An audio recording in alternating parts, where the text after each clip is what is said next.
باجوہ صاحب جو ہیں وہ عمران خان سے کچھ ایسے کام کروانا چاہتے تھے جو کہ عمران خان کرنا نہیں چاہتے تھے. اچھا، اب کام تو یہ بہت سے تھے، لیکن اس میں میں آپ کو 2 یا 3 چیزیں بتاؤں گا. ایک تو یہ کہ عمران خان صاحب کو یہ کہا گیا کہ آپ اسرائیل کو انگیج کریں. یہ 2019 کی بات ہے.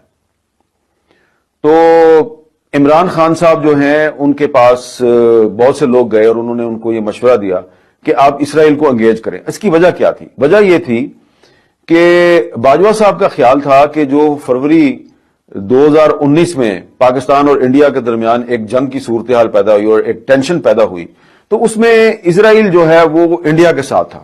تو وہ ہمیں یہ کہتے تھے کہ جی ہم نے مفت میں انڈیا کو اسرائیل کی صورت میں ایک اتحادی دے دیا ہے اور بہت سے عرب کنٹریز نے اسرائیل کو تسلیم کر لیا ہے، ہم تسلیم نہیں کرتے، تو پاکستان میں اس پہ ڈیبیٹ ہونی چاہیے اور اسرائیل کو انگیج کرنے کی ضرورت ہے. اچھا، اسرائیل کو بیک چینل سے کافی سالوں سے انگیج کیا گیا ہے، لیکن عمران خان صاحب پہ کچھ زیادہ ہی دباؤ تھا کہ آپ اسرائیل کو انگیج کریں.